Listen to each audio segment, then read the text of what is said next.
Hey guys, in this week's episode, Mike is absent. It's just me and Chris, and we're going to be discussing how to blow up a pipeline. And that's it. No news on the march.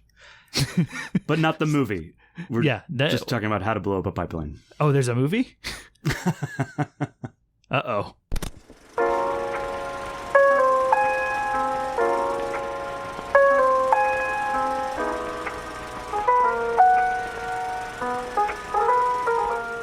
Hello and welcome to the Casual Cinecast, powered by Cinelinx. My name is Chris, and with me, as always, Justin.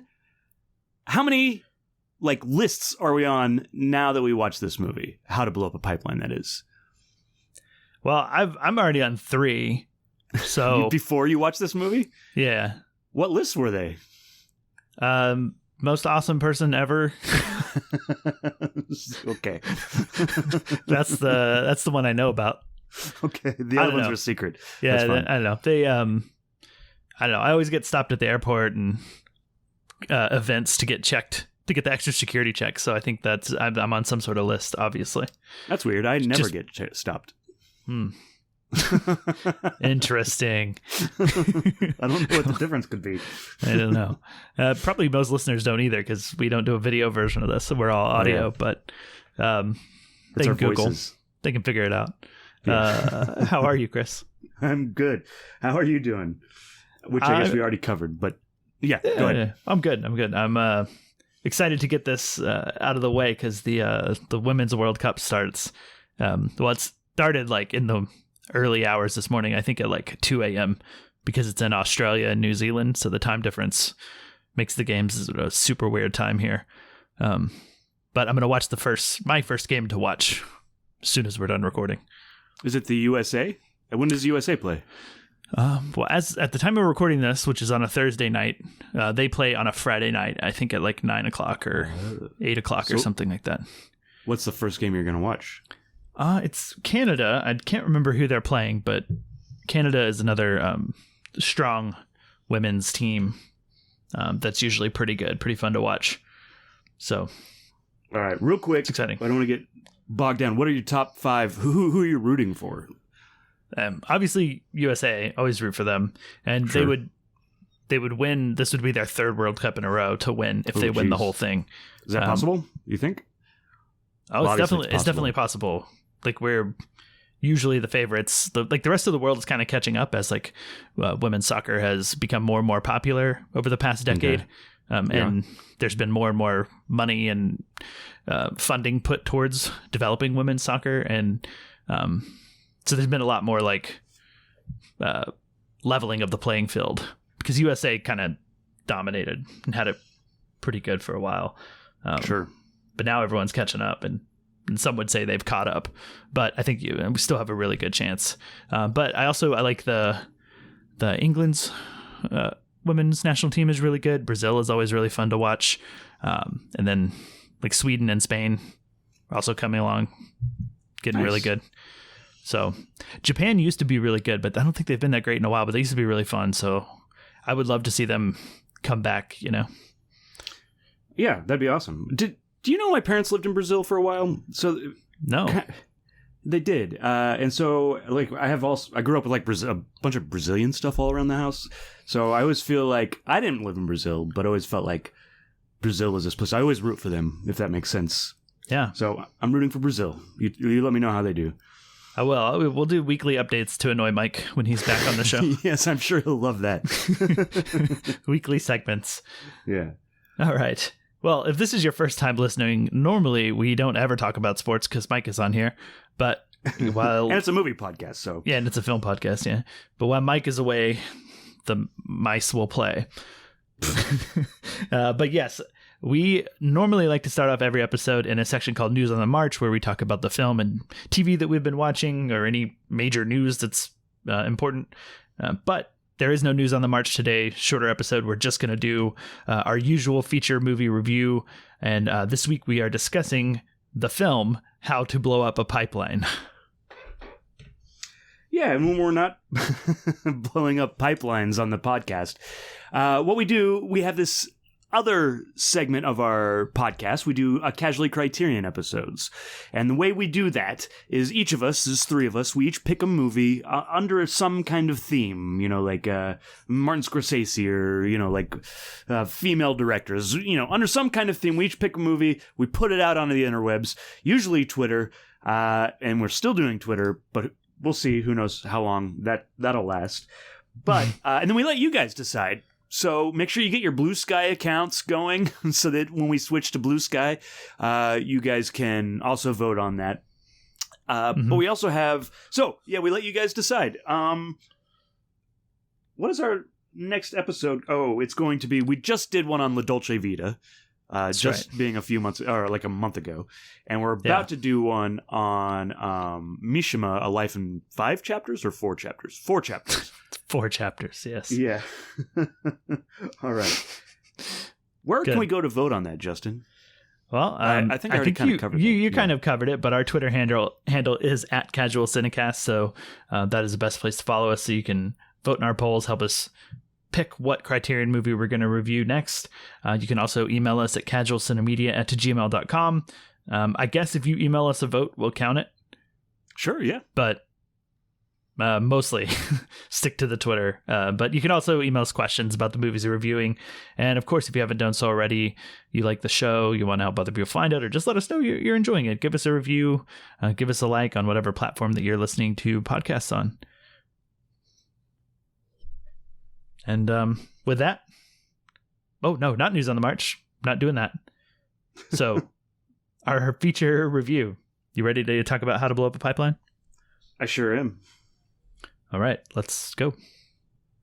Hey everyone, welcome back to Boom Talk. Today, teaching myself to make a homemade blasting cap. If this works, it'll be step 1, making our own improvised explosive. Might be headed to Texas for the winter. What's in Texas? It's a project.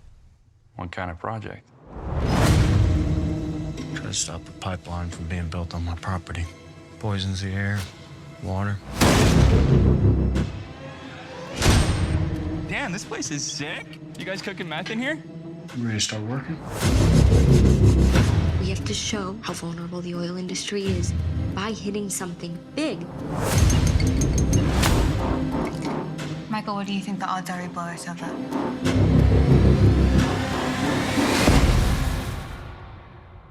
I don't really care.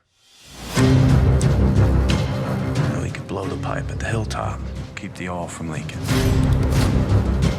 You're not actually thinking. I'm not thinking about it. I'm doing it. What if y'all do structural damage? Structural damage is kind of the point. This is destruction of federal property. Terrorism. American Empire calls us terrorists, then we're doing something right. If you're seeing this, let those who profit from mass death know their properties will be trashed. 3, 2, 1. They will defame us and claim this was violence or vandalism, but this was justified.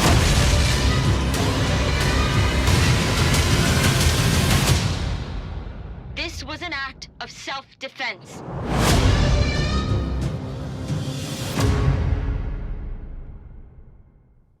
All right, so as always with our newer films, we will be doing a spoiler-free section up front. So we're going to give our general thoughts and opinions on the film without giving any major details or spoilers away. So if you have not seen How to Blow Up a Pipeline, you can keep listening. We'll give you a warning. We'll play a bumper. We'll give you a spoiler alert so that you have plenty of time to pause the podcast, go watch the movie, and come back and finish listening. Yeah, so How to Blow Up a Pipeline was directed by Daniel Goldhaber. And there are performers named Ariella Barrier, Christine Forsyth, Lucas Gage, and Forrest Goodluck. The IMDb synopsis goes as this. A crew of environmental activists plot a daring plan to disrupt an oil pipeline. Oh, man. Yeah. Mike has a hard job. Yeah, Mike normally does those, if you can't tell. Yeah. Chris is a little rusty. Yeah, I'm not great at pronunciation, just in general. But Pronunciation is hard. All right. That's a joke. Ooh, okay. Chris, I vote that you kick us off on this because I believe when we were trying to decide what to do for this episode, because we weren't sure, you suggested this one, which I think is about the 12th time this year that you've suggested that we cover this movie on the show. Yeah. And I don't know if that's because you've seen it before, but just really excited. So I was lay it out really for excited. us. Yeah, so this is one of those smaller movies. I forget. I don't know if it played at any. I'm sure it played at some festivals, but it had this buzz around it. That was, that this was like a taut thriller, and I was excited. Low budget taut thriller. I really like this movie. I'll be interested in seeing what you thought of it, but I thought there was definitely like a structure to this movie that I really enjoyed, without like spoiling anything. I really enjoyed the structure. There's also, it's like two things. Like it's a really taut, like heist type movie, right? Or a goal-oriented movie where like a team gets together and they're gonna do this thing. And then there's also these political things that they're talking about, which I do tend to agree with. And I think that this movie goes to places that we don't usually see in political type movies, especially left-leaning political type movies. So I found that really interesting. I found that they were able to do more with that political stuff that was really interesting, that we'll get into more in spoilers. I thought it was well acted.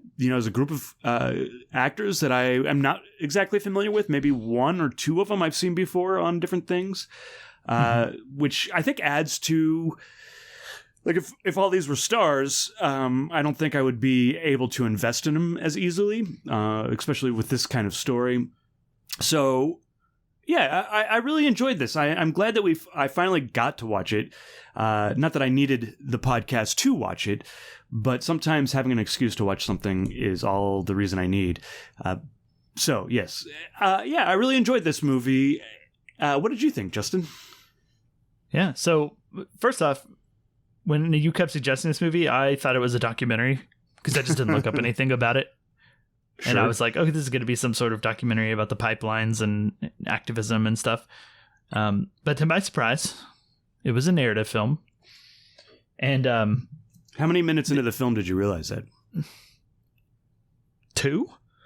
Maybe 1.5? No, I realized that as I looked the film up to figure out where I could watch it.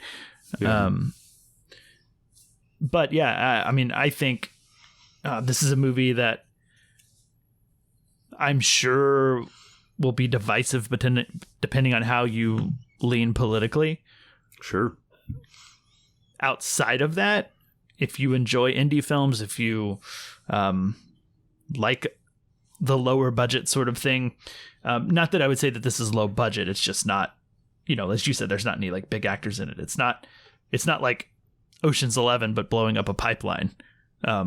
Which, like, it kind of could is, be in, but not with the stars. Yes, yeah, just minus the star power. But like structurally, it could be. If you like all of that, then like you're gonna like this movie because I think it's really well made. It's really well acted. I think there are some seams in terms of like poor acting once you get outside of our main cast. Just like the people that are in and out of like one scene that sure. have some lines, some of those aren't great. Mostly they're fine, but all of our main cast I think is really good. And the one person I recognized was Lucas Gage. He was this sort of like a punky blonde haired guy. Yeah.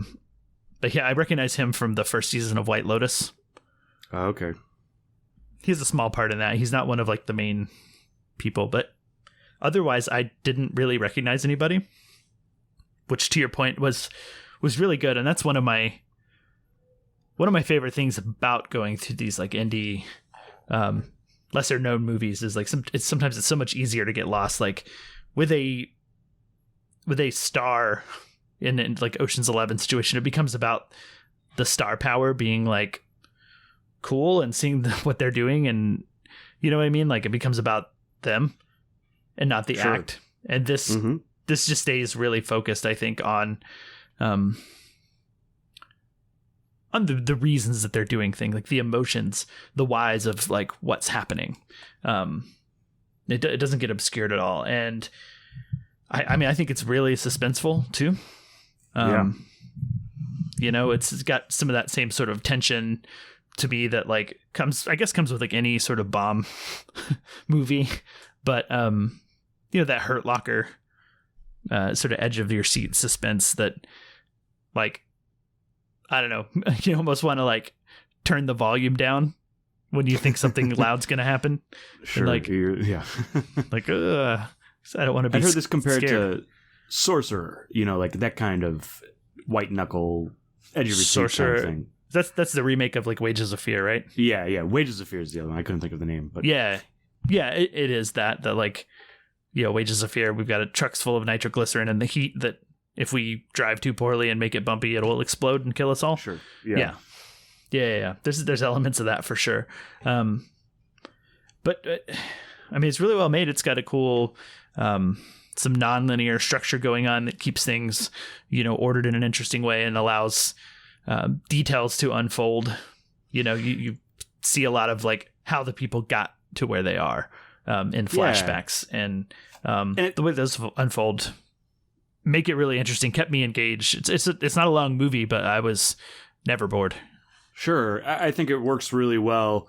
That system or the structure of it works really well because we'll be pushing so hard on something and we're stressed out, and then we'll take a break for a second, catch up with the character, and then come back to it. It's almost like a commercial break, you know? It is, yeah, and they do a good job of when they decide to go back to those flashbacks. It's kind of in the height of a lot of different moments, you know, height of emotions. Sure. Flashback, which maybe that's not like the most original way to do it, or like they're not pioneering a technique. Sure. It just works. It's a technique that works, right? Do it a lot in Lost. I thought of that sometimes. Sure, it does tie into Lost really well. But yeah, I don't know. I like in terms of cinematography, it's really raw. Yeah. Like I wasn't particularly overwhelmed by any of the shots in terms of like thinking this is the most beautiful thing, but it works. It works. And I don't know that necessarily that they're going for that. You know, this, you know, I feel like the aesthetic is we are another person there. Like we are with them, you know, if that makes sense. Mm-hmm. So it's going, to me, that's what it's going for. It's not going for the most beautiful shot. Exactly. You know, like a Malik, but it's, the cinematography idea is to put you in with the group. So that's what I was thinking. And in that way, it works, I think. Yeah, 100%. I don't know how much we could get into this before spoilers, but I did like. Are you familiar with the film that's kind of making some like word of mouth waves? Sound of Freedom. Yeah, I am familiar with that. Yes. Did you think about that movie at all? Like watching this? I thought of this movie being the opposite of that. I haven't seen Sound of Freedom, so I can't necessarily judge it, but nor have I. But yes, I wonder if we should get into this in spoilers, because yes, I think Sound of Freedom might be kind of the opposite, or like the right's version of this kind of film. Does that make sense? Where like this is the left's version of the Sound of Freedom. And I'm not sure how I feel about that. Yeah, I don't know. I think I've spent a lot of time, I guess, like reading and kind of like understanding the things that Sound of Freedom does poorly that make it a less inspiring of a movie than it's being treated as, or it should be maybe less inspiring than it's being treated as. And I don't know. I think to an extent this film, I think this film is not quite so making out like these characters to be people to look up to or like heroes necessarily. But you understand why they're doing the stuff they're doing, though. Yeah. Yes. Let's get into spoilers. Yeah. I think we got to get into spoilers to keep talking. Did you have anything else you want to say before we? I enjoy this movie. I think. All right, this is my recommendation because I think this movie works outside of its political leanings. I think you can watch this movie as a movie and be like enthralled and white knuckled into it. Now, I would not recommend this to my dad, who is very Republican, but I think as we get into spoilers, we can talk about some more of this stuff. But like, as a movie, it works. Whereas I think a lot of the right-leaning movies, and I've seen like, don't always work. At least the ones I've seen, so as a movie, it works as propaganda, which this is also a question about this film, like how much of this is propaganda too. But yes, so as a movie, it works. I like it as the structure, the tenseness, the characters, that all works. Now, what it's trying to say and the politicalness of it is a little bit more complex, I think, and I think we'll dive into that in spoilers. How about you? Where does it land for you? Yeah, I agree with you. Like, I think it was, worked way more as like a film than I expected, I guess, or I guess I expected it to be more message and less like suspense and story, but it was actually very suspenseful. Like, we stripped away the politics. It's just an intense movie, right? Sure. Yeah.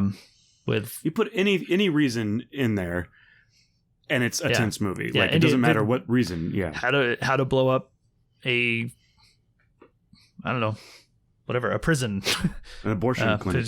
Yeah. Maybe that's too much. You could do it the other way. That joke. Yeah. No. Yeah. Well, you could do it the other way, and like in terms of like suspense, it's successful. So yeah, I think it's worth watching. I just think that if you were on the opposite side of the political spectrum of the characters, you'll probably not enjoy the movie just on principle. Probably. Yeah. I agree. It feels like it has a very like a pretty specific audience, which is maybe even like I would say probably the majority of people. Yeah. Let's get into spoilers because we're so close to things that I want to talk about. Okay. Let's go to spoilers then. Okay.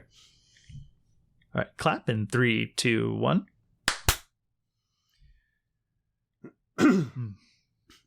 Okay. So it's interesting because, I mean, I think my theory on just politics in general is you go far enough left or you go far enough right, you kind of end up, it's like a circle. You kind of end up in the middle, you go like there's, I think, a very strong Republican character in this piece. And he joins with them, and there is things that they are doing that could be considered, anti-government in the way that like Republicans can sometimes be anti-government. Does that make sense? Sure, it's like libertarian. Yeah, I think sort of like right. Yeah.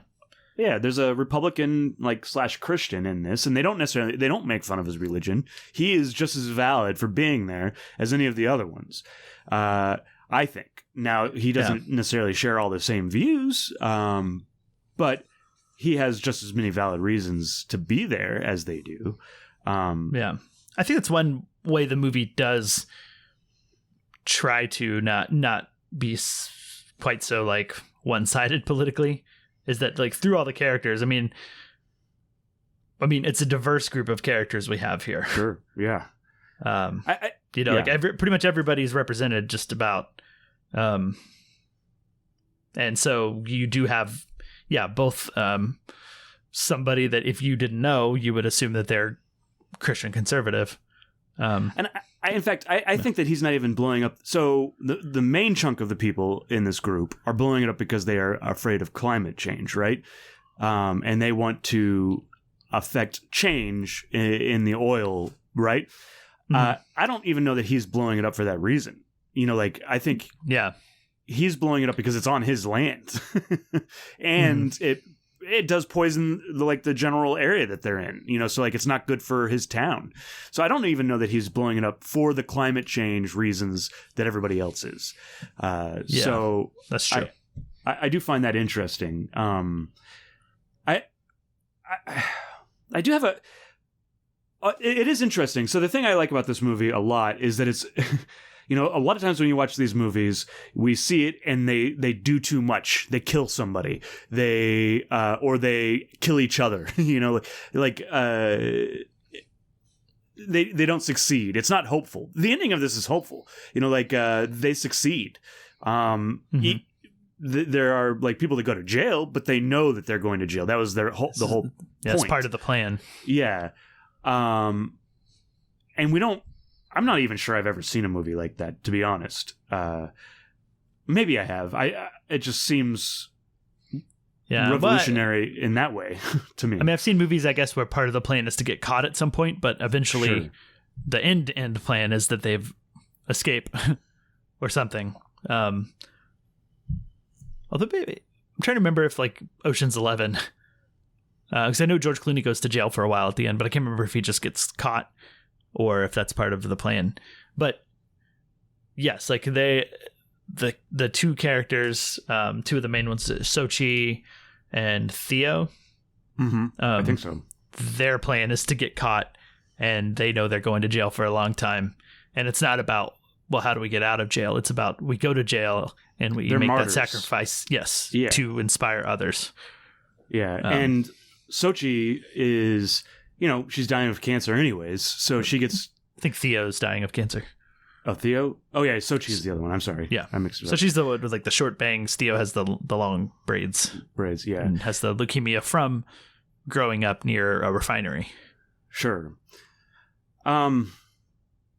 Such an interesting movie, because I also think it's... Do you think that this movie is like a call to action? And maybe not... okay, so it's certainly a call to action, but it's not a call to violence. Do you think? Do you think the movie's saying that this is the answer? I get the vibe more so that like this is an inevitability.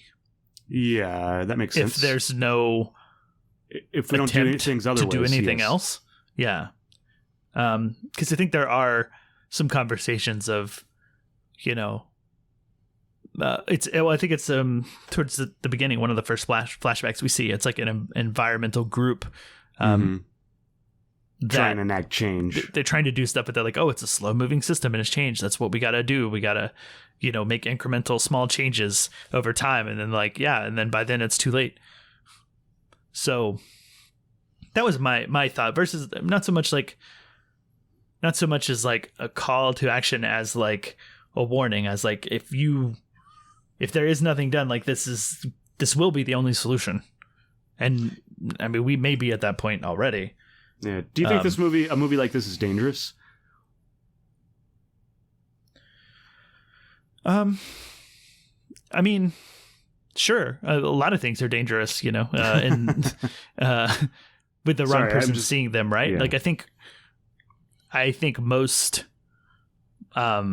level-headed people will pull the right stuff from this, you know. But like a movie like Fight Club can be taken the wrong way, and the wrong things being idolized from that film. Well, sure, happen, but right? Fight Club, that's somebody completely misinterpreting. When I say, I guess if it's a call to violence, is this movie? So like Fight Club is.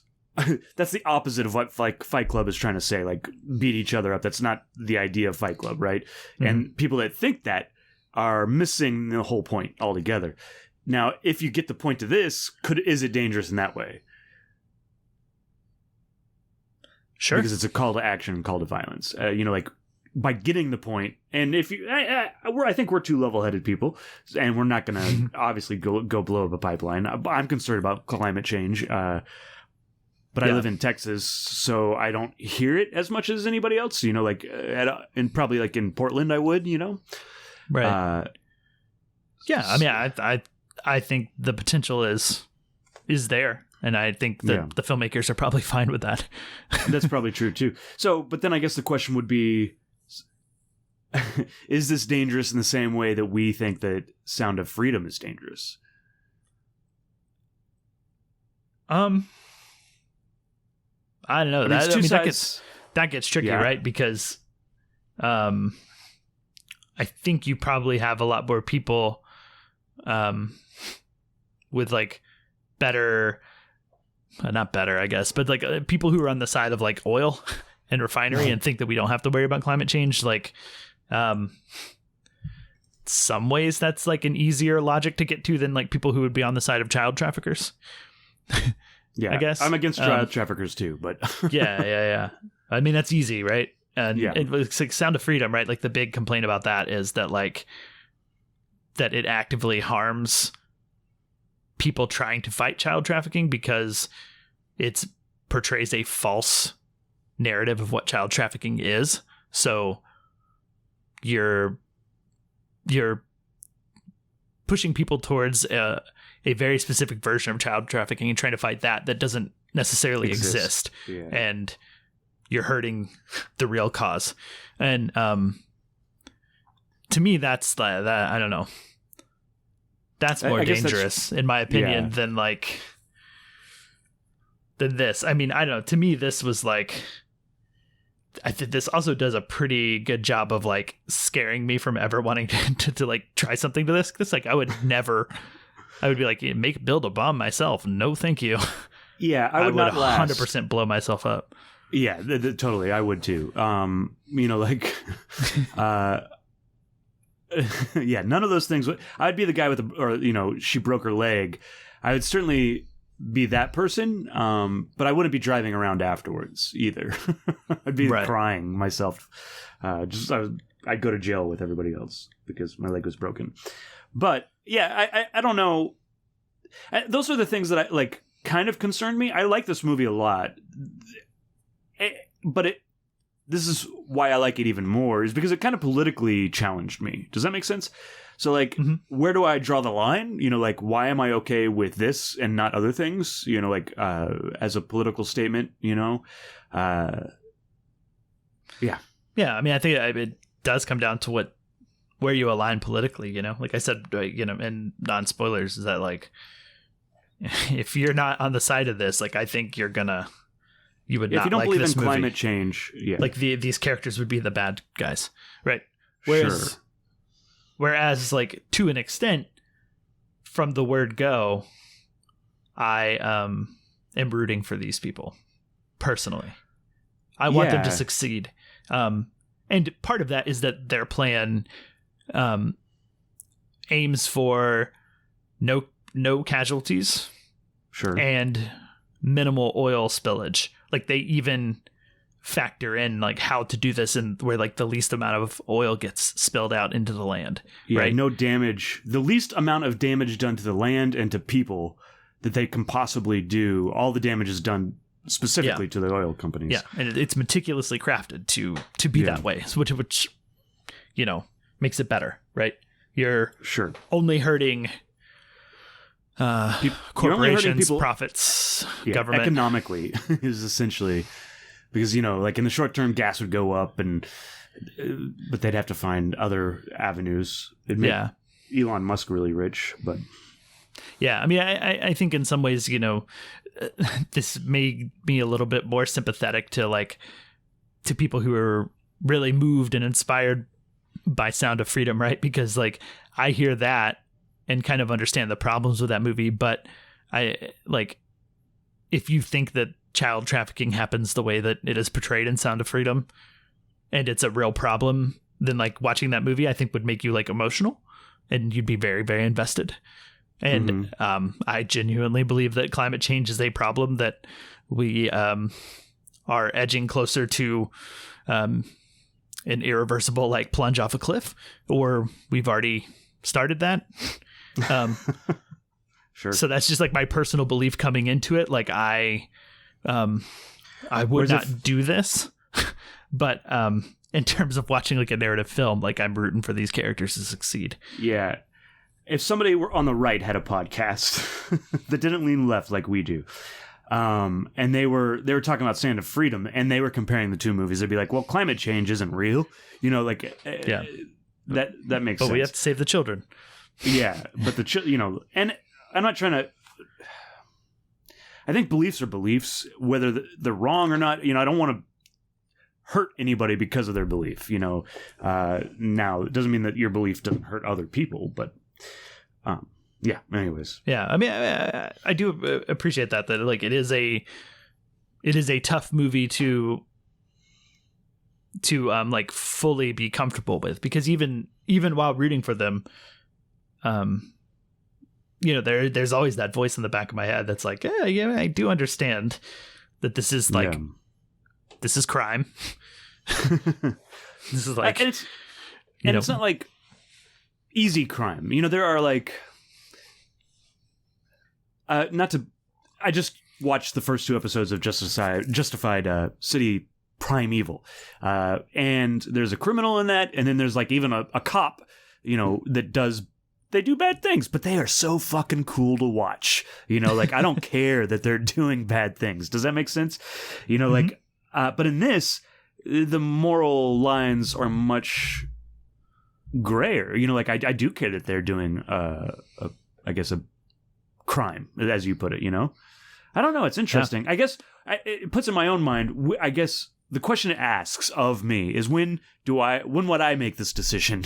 You know, like, that this is the only answer. I think when I was younger, all these characters are younger, except for maybe, you know, the Republican, as we called him, religious Republican. In this. He's not that old, though.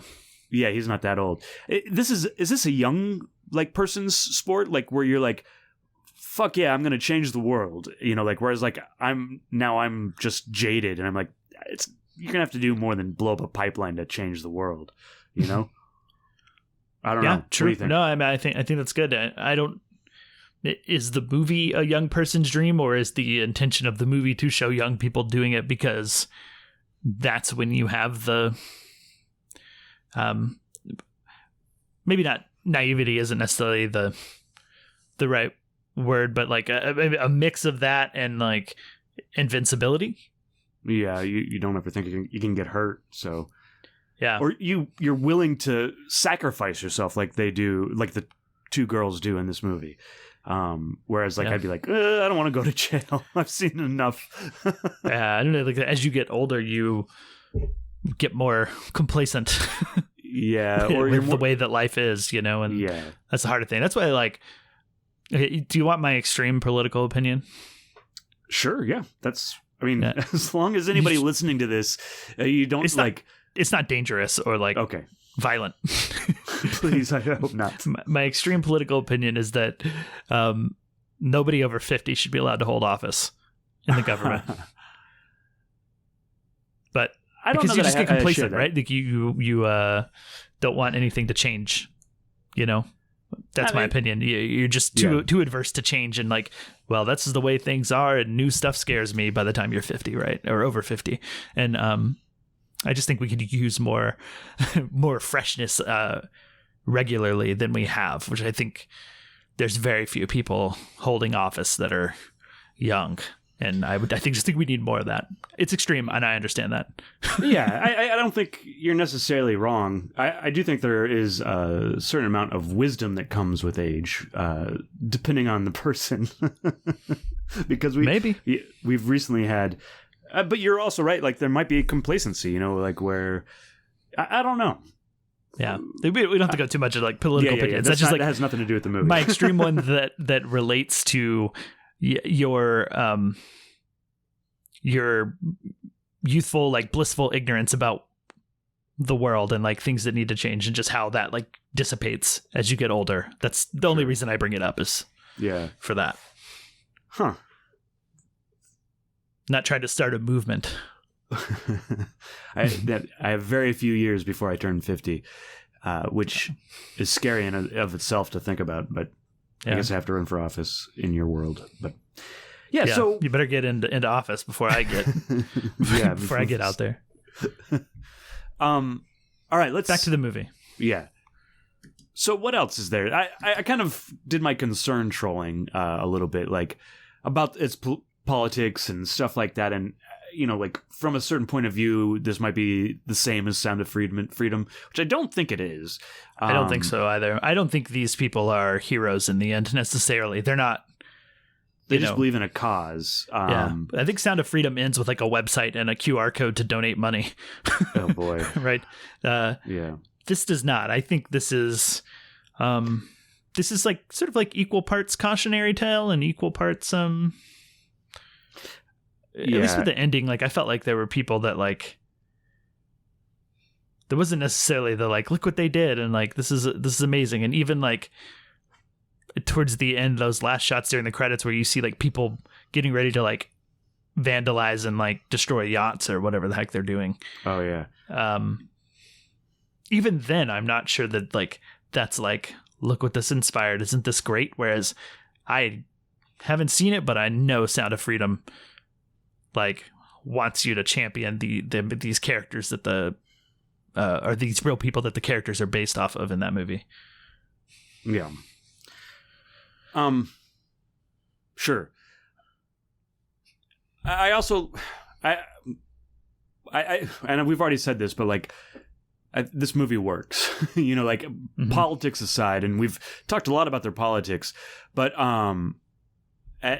the tightness and the structure, and you learn, there's the Alaskan, guy, but you learn why they all want to do this. She has cancer.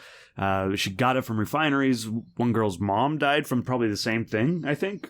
So they all have reasons to do this. You understand why they're doing it. Yeah. So you can root for them. I think I've talked myself into. I don't think this is a dangerous movie, and Yeah, well, I think if I'm gonna be like critical, I guess like because I gave this 4 out of 5 on Letterboxd, right? Yeah, me too. And so like, where does that 1 star fall off of? I have to say something negative, I guess. Like I said before, there's a few moments of poor acting, I think. Like I remember one scene specifically where like the extras are not. I guess they're not extras because they have lines, but like I think it's in the bar. It's like the cop and the bartender exchange some dialogue to like bring us into the scene. And I was just like, ooh, this is rough. So there's that. I feel like the way that the punk couple and what was the character's name? Sean, the one who was like running audio in the documentary interview. They like they run into him in a bookstore and he's just like looking at a book of like how to make bombs or something.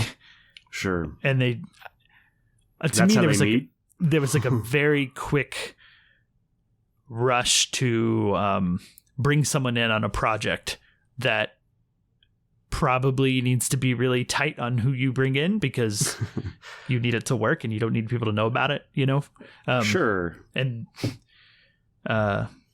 And some of that happened very easily.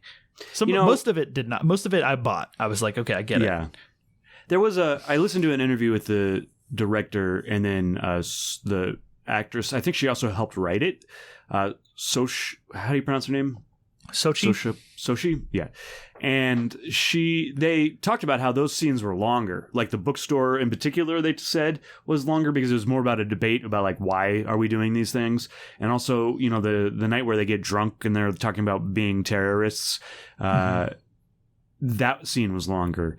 But they were like, everybody gets it. We don't need to debate it anymore, and we don't necessarily need to get everybody on their side either. So I do think that they cut those scenes down, and maybe there was a little bit extra to explain why they were meeting. Like but yes, I agree. Meeting in a bookstore, just seeing somebody reading a book that you like is not a great idea to invite him into your your sabotage plan. Like we just seen like a little bit more groundwork, and I don't know, maybe this is just like a very, very, very personal thing, but I don't buy it in movies when like a device to make something not work or to like screw up a plan because you decide to have sex instead of doing the plan. Like I feel like that's a bit of a trope sort of thing that I've seen or something, or like you get distracted by like, or you're a straight man and you get distracted by a attractive woman instead of doing your job on like a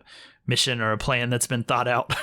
Sure. And, like meticulous, like that bugs me a bit. I get it. I think for me at that time, and in retrospect, it doesn't make as much sense. We knew that she was like a mole, right? And so I thought, like everything she was saying, she was like, we don't need to trespass until we need to trespass. You know, let's wait till the last minute. Everything she was saying was leading me to believe that she was a mole. Now it turns out that she was a mole, but like she was a double agent essentially. Yeah. So the sex part of it made me think she was just distracting him in order to like make the plan fall apart. Yeah. But then I agree. I was okay with it at the time when it was happening because of that. Yeah. Because I was like, oh, she's distracting him to like mess up the plan because she's, you know, in with the cops or helping the cops catch him. But also, then that turned out not to be true. Yeah. And that's true. when that's when it, like in hindsight, it really starts to bug me of like, how do you do that? Like in this situation, like I just don't understand getting distracted. So like, I don't know. Yeah. And that makes sense. But if anybody's going to mess up the plan, it's those two. You know, we're introduced to them by they're like doing cocaine lines off their phone. So sure. I don't know. I feel like that was all set up that they were going to do something, but yeah. It felt like, to me, it felt like that's when I feel the plotting of the film, you know, like, something's got to go wrong. I was, you know, really not thinking about the script and stuff. Like whenever the barrel fell and like broke the girl's leg, like that just seemed more natural, you know, and like, oh, they didn't take the time to buy the right straps and like. Well, I thought that was sabotage at first too. Yeah. I think it was just them, you know, being young and not doing it like that. I buy. I guess I don't quite buy the like, we're in the middle of this like super intense plan and like now we're going to have sex instead of actually like carry through the plan or pay attention. Like it just feels a bit too much like a script. Like we need more suspense. We need something to go more wrong and like the plan to almost get disrupted even more. So like, what could we do? Sure. I get it. And that's kind of, I mean, 4 stars out of 5 is really, you know, pretty great. Yeah. So. Yeah. These are the things that keep me from being like, what a perfect, great movie. Yeah. Yeah. Nitpicky. Do you have anything else that you want to talk about, or are we wrapping up? No, I think we're wrapping up. I'm good. Yeah. How about you? So. I think we said this right before the spoilers, but I highly recommend this movie. I guess I would say if the politics align, but I even think outside of the politics, and I'm not trying to like convert anybody, but I think this movie works as a movie. So even if you don't agree with the politics, I think it works. As long as you don't violently disagree with the politics, that would be the main thing. Yeah. Could you imagine? You'd be like, the bad guys win. I don't understand this movie. But I also think, I think, and this is my political theory, that if you go, too far left or too far right, you end up meeting in the middle. Politics is a circle. And so, like you're anti-government, you're libertarian, like you're willing to blow stuff up. Like, so I feel like Republicans should like this just as much. Yeah. Well, that was my I'd hope so. I'd hope we could all be on the same side like that. that easily. In an hour and 40 minutes, we're all going to be on the same side. I hope you're right. That side is way too extreme, though. We need to all be like on the other side of the circle. Okay, this metaphor has gotten dragged through the mud. Yeah, and confusing. Yeah. All right. Yeah, we'll save that for our political podcast. Casual politics. The casual politicast. Something like that. It doesn't exist, but it should. Absolutely. Okay. Well, I think with that, are we done with this episode? I think so. Awesome. Well, thank you, listeners, so much for listening. And of course, as always, thanks Jake Wagner Russell for doing our intro and outro music. If you want to hear more of his music, you can go to soundcloud.com/bopscotch. Stay tuned. I think next week, hopefully. Actually, I will be out next week because I'm going to be on vacation next week. Yeah, which is a bit of a bummer because I think we'll most likely be doing Oppenheimer. Barbenheimer, more like it. Yeah. I'm more excited about Barbie, but I'm going to end up seeing Oppenheimer first, and then hopefully Barbie sometime really, really soon. Yeah. The vacation kind of throws everything into a bit of My a days mess. off are weird this week too, so I don't know when I will get a chance to watch either one of them, which is a real big bummer. It's like the biggest weekend of the year since biggest weekend since COVID hit. Same, yeah. Like, I have a friend in town visiting for the weekend, keeping me busy, and then Monday is my wife's birthday, and then we're going out of town after that through like the following weekend. So I'm like super, super busy on like the time when there's the most cool movies. Like I haven't even been able to see Mission Impossible yet. What? I'll get there, but I just haven't yet. Yeah. It's just that time. But yeah, I think you guys will, in theory, be doing Oppenheimer. I'm hoping we can do a Barbie episode. I actually have some friends that want to do, like, at a minimum, a bonus Barbie episode if y'all are down. Yeah. I think so. We'll see what's going on.